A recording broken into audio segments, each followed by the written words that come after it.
The villa's watch, led by Constable Dogberry, stumble upon Don John, Baraccio, and Conrad's plot to ruin the wedding day. Benedict and Beatrice have each been convinced the other is secretly in love with them and are beginning to experience feelings of their own. Don John spreads a lie to Claudio that Hero has been unfaithful, which Claudio believes. At the wedding, Claudio, urged on by Don John, accuses Hero of infidelity. Hero faints, and Claudio, Don Pedro, and Don John storm out of the wedding. Benedict, Beatrice, Hero, Leonato, and the friar resolve to convince Claudio and the prince that Hero had died of shame in order to get them to take back what they had done. Dogberry questions Baraccio and Conrad in front of the town sexton. Has our whole disassembly appeared? Oh, a stool and a cushion for the sexton. Which be the malefactors? Mary, that am I, and my partner. Nay, that's certain. We had the exhibition to examine. But which are the offenders that are to be examined? Let them come before Master Constable. Mary, let them come before me. What is your name, friend? Baraccio. Write down Master Baraccio. Yours, sirrah. I am a gentleman, sir, and my name is Conrad. Write down Master Gentleman Conrad. Masters, do you serve God? Yea, sir, we hope. Write down that they hope they serve God. But write down God first. For God defend, but God should go before such villains. Masters, I say it is thought you are little better than false knaves, and it will go near to be thought so shortly. How answer you for yourselves?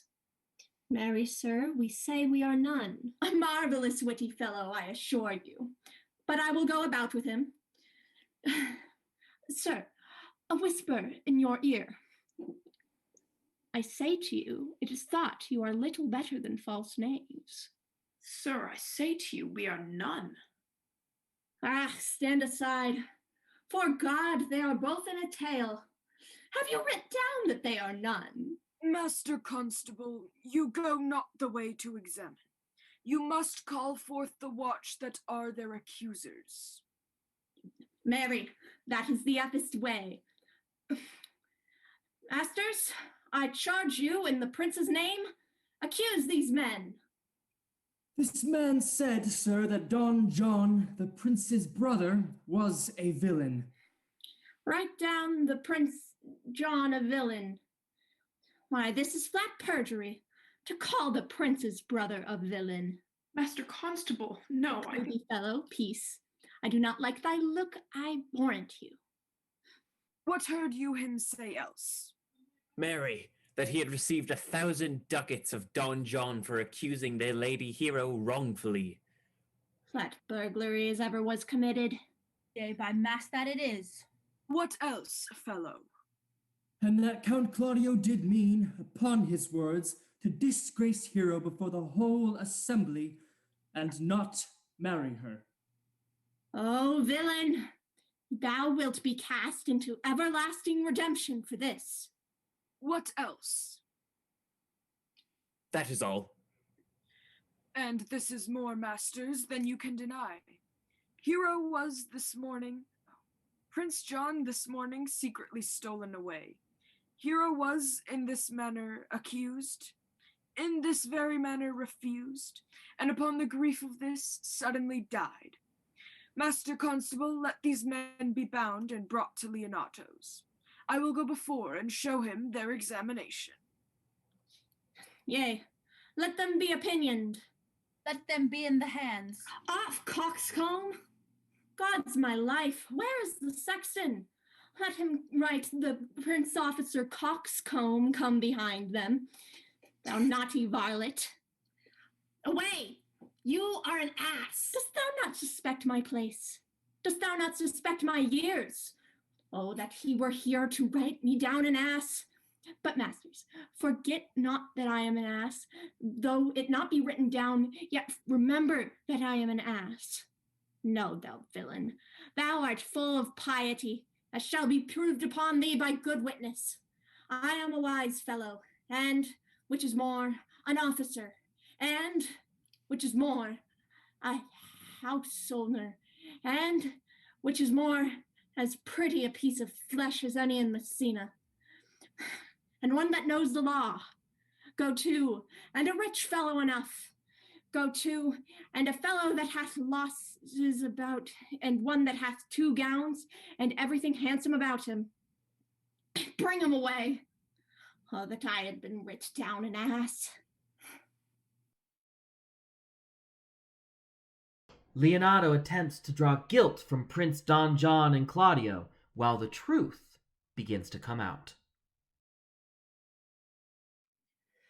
If you go on thus, you will kill yourself, and 'tis not wisdom thus to second grief against yourself.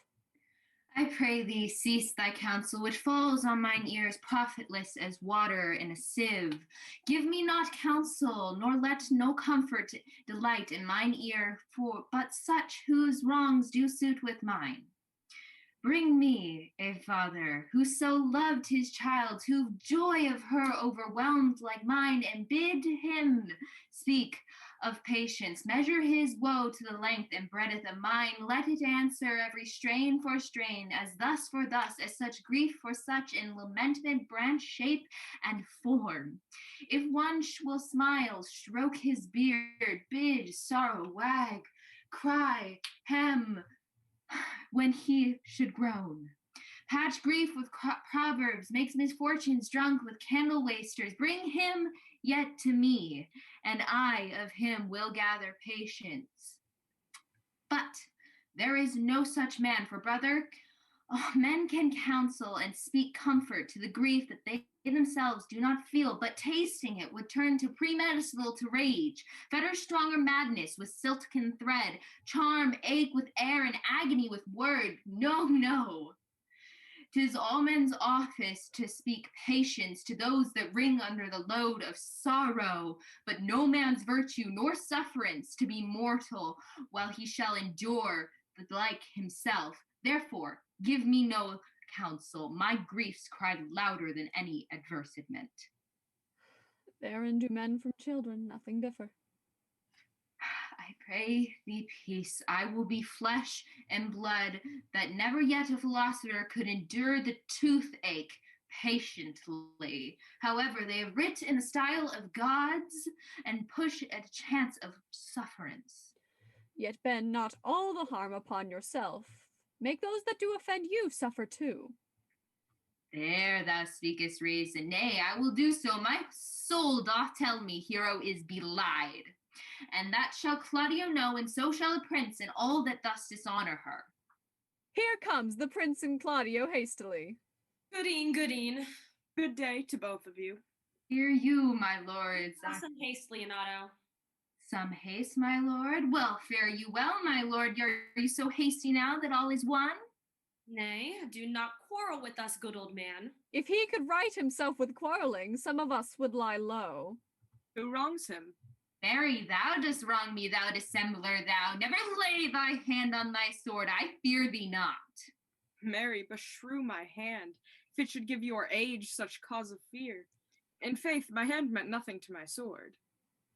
Tush, tush, man, never fleer and jest at me. I speak not like a dotard nor a fool, as under privilege of age to brag. Much I may have done that I am young, but what I would do were I not old. No, Claudio, to thy head thou hast wronged my innocent child, and me, that I am forced to lay my reverence by with gray hairs and bruise of many days, do challenge you to a trial of man. I say thou hast belied my innocent child. Thy slander has gone through and through her heart. She lies buried with her ancestors, in a tomb where scandal never slept, save this of hers, framed by thy villainy. My villainy. Thine, Claudio, thine, I say. You say not right, old man. My lord, I'll prove it on his body if he dare. Despite his nice fence and active practice, his May of youth and bloom of lustihood. Away, I will not have do with you. Canst thou so daft me? Thou hast killed my child. If thou killest me, boy, thou shalt kill a man. He shall kill two of us, and men indeed, but that's no matter. Let him kill one first, win me and wear me. Let him answer me, come follow me, boy. Come, sir boy, come follow me, sir boy. I'll whip you from your foining fence. Nay, as I'm a gentleman, I will. Brother. Content yourself. God knows I loved my niece, and she is dead, slandered to death by villains that dare as well answer a man indeed, as I dare take a serpent by the tongue. Boys, apes, braggarts, jacks, milksops. Brother Antony, hold you content. What, man? I know them, yea. I know what they weigh, even to the most utmost scruple, scambling, outfacing, fashion-mongering boys that lie and cog and flout, deprave and slander, go antically and show outward hideousness, and speak of half a dozen dangerous words, how they might hurt their enemies if they durst. And this is all. But, brother Antony... Come, 'tis no matter. Do not you meddle, let me deal in this. Gentlemen both, we will not wake your patience. My heart is sorry for your daughter's death, but on my honor, she was charged with nothing but what was true and very full of proof. My lord, I will not hear you. No. Come, brother, away. I will be heard. And shall, or some of us will smart for it. See, here comes the man we went to seek. Now, Signor, what news? Good day, my lord. Welcome, Signor. You are almost come to part almost a fray. We'd have liked to have had our two noses snapped off with two old men without teeth. Leonardo and his brother. What thinkest thou?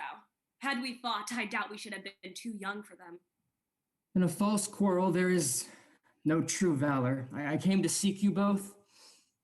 We've been up and down to seek thee, for we are high-proof melancholy, and would fain to have it beaten away. Wilt thou use thy wit? It is in my scabbard. Shall I draw it? Dost thou wear thy wit by thy side? Never any did so, though very many have been beside their wit. I bid thee draw, as we do the minstrels. Draw to pleasure us. As I am an honest man, he looks pale. Art thou sick or angry? What courage, man! What though care killed a cat? Thou hast metal enough in thee to kill care. Sir, I shall meet your wit in the career, and you charge it against me. I pray you, choose another subject. Nay then, give him another staff. This last is broke cross. By this light he changes more and more. I think he be angry indeed. If he be, he knows how to turn his girdle. Will I speak a word in your ear? God bless me from a challenge. You are a villain. I jest not. I will make it good how you dare, with what you dare, and when you dare. Do me right, or I will protest your cowardice. You have killed a sweet lady, and her death shall fall heavy on you. Let me hear from you. Well, I will meet you, so that I may have good cheer. What a feast, a feast. In faith, I thank him. He hath bid me to a calf's head and a capon, the which if I do not carve most curiously, say my knife's not. Shall I not fetch a woodcock too? Sir, your wit ambles well. It goes easily. I'll tell thee how Beatrice praised thy wit the other day. I said, thou hast a fine wit. True, said she, a fine little one. No, said I, a great wit. Right, says she, a great gross one. Nay, said I, a good wit. Just, said she, it hurts nobody. Nay, said I, the gentleman is wise. Certain, said she, a wise gentleman. Nay, said I, he hath the tongues. That I believe, said she, for he swore a thing to me on Monday night, which he forswore on Tuesday morning. There's a double tongue, there's two tongues. Thus did she an hour together transshape thy particle virtues. Yet, at last she concluded with a sigh, thou wast the properest man in Italy. For the which she wept heartily, and said she cared not. Yea, that she did, but yet for all that, and if she did not hate him deadly, she would love him dearly. The old man's daughter told us all. All, and moreover, God saw him when he was hid in the garden. But when shall we set the savage bull's horns on the sensible Benedict's head? Yea, and text underneath, here dwells Benedict, the married man. Fare you well, boy. You know my mind. I will leave you now to your gossip-like humor. You break jests as braggarts do their blades, which, God be thanked, hurt not. My lord, for your many courtesies, I thank you. I must discontinue your company. Your brother, the bastard, is fled from Messina. You have among you killed a sweet and innocent lady. For my lord Lackbeard there, he and I shall meet. Until then, peace be with him. He is in earnest. In most profound earnest. And I'll warrant you, for the love of Beatrice. And hath challenged thee? Most sincerely. Oh, what a pretty thing man is when he goes in his doublet and hoes and leaves off his wit. He is then a giant to an ape. But then is an ape a doctor to such a man? But soft you, let me be. Pluck up my heart and be sad. Did they not say my brother was fled? Come you, sir. If justice cannot tame you, she shall ne'er weigh more reasons in her balance. Nay, you be a cursing hypocrite once. You must be looked to. How now, two of my brother's men bound, Baraccio one? Hearken after their offense, my lord. Officers, what offense have these men done? Marry, sir, they have committed false report. Moreover, they have spoken untruths. Secondarily, they are slanders. Sixth and lastly, they have belied a lady. Thirdly, they have verified unjust things. And to conclude, they are lying knaves. First, I ask thee what they have done. Thirdly, I ask thee what's their offense. Sixth, and lastly, why they are committed. And to conclude, what you lay to their charge. Rightly reasoned, and in his own division. And by my troth, there's one meaning well suited. Who have you offended, masters, that you are thus bound to your answer? This learned constable is too cunning to be understood. What's your offense? Sweet prince, let me go no farther to mine answer. Do you hear me, and let this count kill me? I have deceived even your very eyes. What your wisdoms could not discover, these shallow fools have brought to light, who in the night overheard me confessing to this man how Don John, your brother, incensed me to slander the lady Hero. How you were brought into the orchard and saw me court Margaret in Hero's garments. How you disgraced her when you should marry her. My villainy they have upon record, which I'd rather seal with my death than repeat over to my shame. The lady is dead upon mine and my master's false accusation. And briefly, I desire nothing but the reward of a villain. Runs not this speech like an iron through your blood? I have drunk poison whilst he uttered it. But did my brother set thee onto this? Yea, and paid me richly for the practice of it. He is composed in frame of treachery, and fled he is upon this villainy. Sweet Hero, now thy image doth appear in the rare semblance that I loved it first. Come, bring away the plaintiffs. By now our sexton hath reformed Signor Leonato of this learning. And, masters, do not forget to specify, when the time and place shall serve, that I am an ass. Here comes Master Signor Leonato and the sexton too. Which is the villain? Let me see his eyes, that when I note another man like him, I may avoid him. Which of these is he? If you would know your wronger, look on me. Art thou the servant that with thy breath hast killed my innocent child? Yea, even I alone. No, not so, villain, thou beliest thyself. Here stand a pair of honorable men, a third is fled that had a hand in it. I thank you, princes, for my daughter's death. Record it among your high and worthy deeds. 'Twas bravely done, if you bethink you of it. I know not how to pray your patience, yet I must speak. Choose your revenge yourself. Impose me to what penance your invention can lay upon my sin. Yet sinned I not, but in mistaking. On my soul, nor I, and yet to satisfy this good old man, I would bend under any heavy weight that he'll enjoin me to.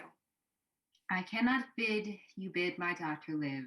That were impossible, but I pray you both, possess the people of Messina here how innocent she died. And if your labor can labor any off-sad invention, hang her an epitaph upon her tomb, and sing it to her bones, sing it Tomorrow morning come you to my house, and since you cannot be my son-in-law, be yet my nephew. My brother has a daughter, almost the copy of my child that is dead, and she alone is fair to both of us. Give her the right you should have given her cousin, and so dies my revenge. O noble sir, your overkindness doth wring tears from me. I do embrace your offer and dispose for henceforth of poor Claudio.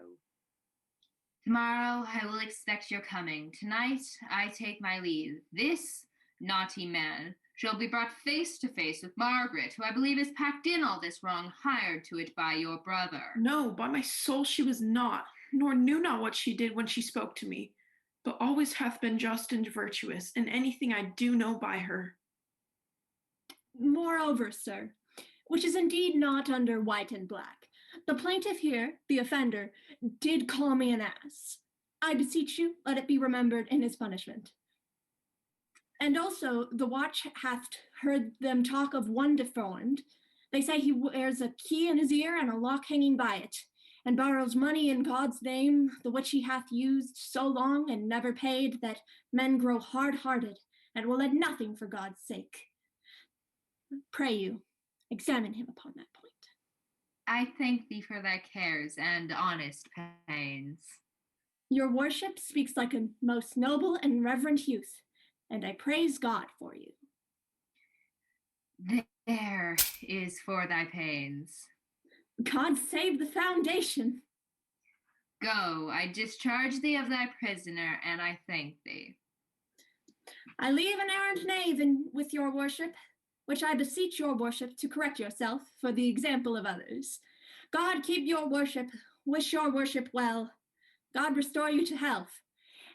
And I humbly give you leave to depart, and if a merry meeting be wished, God prohibit it. Come, neighbor. Until tomorrow morning, my lords, farewell. Farewell, my lords. We look for you tomorrow. Not fail. Tonight, I'll mourn with Hero. Bring these fellows on, and we'll talk with Margaret and how her acquaintance grew with this lewd fellow. Benedict tells Beatrice that he will duel Claudio.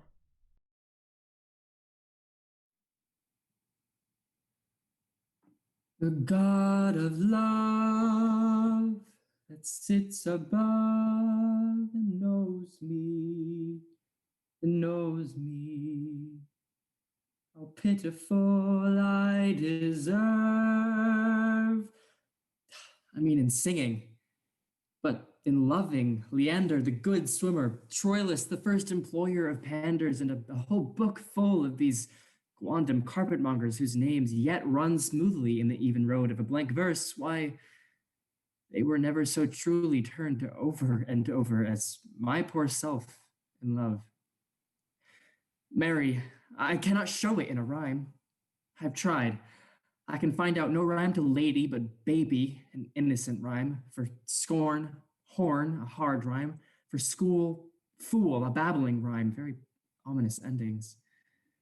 No, I was not born under a rhyming planet, nor I cannot woo in festival terms. Sweet Beatrice, wouldst thou come when I called thee? Yea, Signor, and depart when you bid me. Oh, stay but till then. Then is spoken. Fare you well now, and yet ere I go, let me go with that I came, which is with knowing what hath passed between you and Claudio. Only foul words, and thereupon I will kiss thee. Foul words is but foul wind, and foul wind is but foul breath, and foul breath is noisome. Therefore I will depart unkissed. Thou hast frighted the word out of his right sense, so forcible is thy wit. But I must tell thee plainly, Claudio undergoes my challenge, and either I must shortly hear from him, or I will subscribe him a coward. And I pray thee now, tell me, for which of my bad parts didst thou first fall in love with me?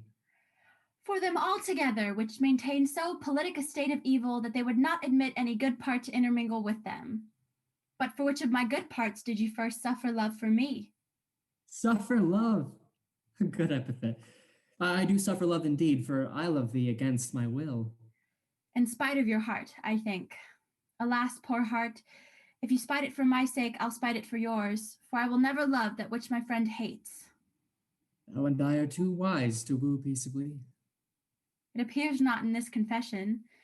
There's not one wise man among 20 that will praise himself. An old instance, Beatrice, that lived in the time of good neighbors. If a man do not erect in this age his own tomb ere he dies, he shall live no longer in monument, and the bell rings and the widow weeps. And how long is that, think you? Question why an hour in clamor and a quarter in room? Therefore it is most expedient for the wise Don Worm, his conscience find no impediment to the contrary, to be the trumpet of his own virtues, as I am to myself. So much for praising myself, who I myself will bear witness is praiseworthy. And now tell me, how doth your cousin? Very ill. And how do you? Very ill too. Serve God, love me, and mend. There I will leave you too, for here comes one in haste. Madam, you must come to your uncle. Yonder's roiled coil at home. It is proved my lady hath been falsely accused, the prince and Claudio mightily abused, and Don John is the author of all who is fled and gone. Will you come presently? Will you go hear this news, senor? I will live in thy heart, die in thy lap, and be buried in thy eyes. And moreover, I will go with thee to thy uncle's. Claudio mourns in Leonato's family tomb.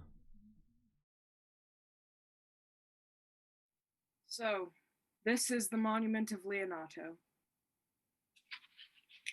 Done to death by slanderous tongues was the hero that here lies. Death, in guardian of her wrongs, gives her fame which never dies. And so the life that died with shame lives in death with glorious fame. Hang thou there upon the tomb, praising her when I am dumb. Now, music, sound, and sing your solemn hymn. Pardon, goddess of the night, those that slew thy virgin night. To the witch with songs of woe, round about her tomb they go. Midnight, assist our moan, help us to sigh and groan. Heavily, heavily, graves yawn and yield your dead, till death be uttered. Heavily, heavily. Now unto thy bones good night. Yearly will I do this right. And morrow, masters, put your torches out. The wolves have preyed, and look, the gentle day, before the wheels of Phoebus round about, dabbles the drowsy east with spots of grey. Thanks to you all, and leave us. Fare you well. Good morrow, masters, each his several way. Come, let us hence, and put on other weeds, and then to Leonato's we will go. And Hymen now for luckier issue speeds than this for whom we rendered up this woe. With so much lying, gossip, and hurt, is it possible for our characters to have their happy ending? Did I not tell you she was innocent? So were the prince and Claudio who accused her, upon that error that you heard debated, but Margaret was in some fault for this, although against her will, as it appears in true course of all question. Well, I am glad that all things sort so well. And so am I, being else by faith and force to call young Claudio to a reckoning for it. Well, daughter, and you gentlewomen all, withdraw to your chamber by yourselves, and when I send for you, come hither masked. The prince and Claudio promised by this hour to visit me. You know your office, brother. You must be the father to your brother's daughter and give her to young Claudio. Which I will do with confirmed countenance. Friar, I must entreat your pains, I think. Do what, signor? To bind me, or undo me, one of them. Signor Leonato, truth it is, good signor, your niece regards me with an eye of favor. That I my daughter led her, 'tis most true. And I do with an eye of love requite her. The sight whereof I think you got from me, from Claudio, and the prince. But what is your will? Your answer, sir, is enigmatical, but for my will is your good will may stand with ours this day to be conjoined in the state of honorable marriage, in which, good friar, I shall desire your help. My heart is with your liking. And my help. Here come the prince and Claudia. Good morrow to this fair assembly. Good morrow, Prince. Good morrow, Claudio. We here attend you. Are you yet determined today to marry my brother's daughter? Yes. Call her forth, brother. Here is the friar ready. Good morrow, Benedict. Why, what's the matter? That you have such a February face, so full of frost, of storm and cloudiness. I think he thinks upon the savage bull. Tush, fear not, man, we'll tip thy horns with gold, and all of Europa shall rejoice at thee, as all Europa did at lusty Jove, when he would play the noble beast in love. Bull Jove, sir, had an amiable low, and some such strange bull leapt your father's cow and got a calf in that same noble feat, much like to you, for you have just his bleat. For this I owe you. Here comes other reckonings. Which is the lady I must seize upon? This same is she, I do give you her. Why then, she's mine. Sweet, let me see your face. No, that you shall not, till you take her hand before this friar and swear to marry her. Take my hand before this holy friar. I am your husband, if you like of me. And when I lived, I was your other wife, and when you loved, you were my other husband. Another hero! Nothing certainter. One hero died defiled, but I do live, and surely as I live, I am a maid. The former hero that is dead. She died, my lord, but whilst her slander still lived. All this amazement I can qualify when after the holy rites are ended. I'll tell you largely the fair hero's death. Meantime, let wonders seem familiar, and to the chapel let us presently. Often fair, friar. Which is Beatrice? I answer to that name. What is your will? Do not you love me? Why, no more than reason. Why then your uncle and the prince and Claudio have been deceived. They swore you did. Do not you love me? Troth, no more than reason. Why then my cousin Margaret and Ursula are much deceived, for they did swear you did. They swore that you were almost sick for me. They swore that you were well nigh dead for me. There's no such matter, then you do not love me. No, truly, but in friendly recompense. Come, cousin, I'm sure you love the gentleman. And I'll be sworn upon it that he loves her, for here's a paper written in his hand. What about Beatrice, though? I thought you hated her. Her eyes sing sweet melodies to my soul. Every time I gaze upon them, I yearn.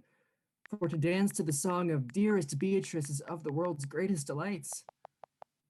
Cool, bro. A halting sonnet of his own pure brain, fashioned to Beatrice. And here's another, written in my cousin's hand, stolen from her pocket, containing her affection unto Benedict. Wedding day! Benedict seems more handsome ere I last saw him. What? Where once the sight of him was a repugnance on mine eyes, I'm beginning to see him in a different light. What within has changed for me to think ever thus so? I don't know. A miracle! Here's our own hands against our hearts. Come, I will have thee, but by this light I take thee for pity. I would not deny you, but by this good day, I yield upon great persuasion, and partly to save your life, for I was told you were in a consumption. Peace. I will stop your mouth.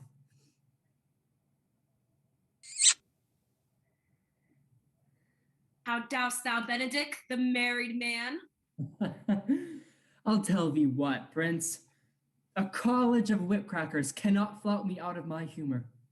Dost thou think I care for a satire or an epigram? No. If a man will be beaten with brains, he shall wear nothing handsome about him. In brief, since I do purpose to marry, I will think nothing to any purpose that the world can say against it, and therefore never flout at me for what I have said against it. For man is a giddy thing, and this is my conclusion. For thy part, Claudio, I did think to have beaten thee, but in that thou art like to be my kinsman, live unbruised and love my cousin. Oh, I had well hoped thou would have denied Beatrice, and I might have cudgeled thee out of thy single life to make thee a double dealer, which out of the question thou wilt be, if my cousin does not look exceeding narrowly to thee. Come, we are friends. Let's have a dance ere we are married, that we may lighten our own hearts and our wives' heels. We'll have dancing afterwards. First, my word. Therefore, play music. Prince, thou art sad. Get thee a wife, get thee a wife. There is no staff more reverend than one tipped with horn. My lord, your brother, Don John, is taken in flight and brought back with armed men to Messina. Think not on him till tomorrow. I'll devise thee brave punishments for him. Strike up, pipers!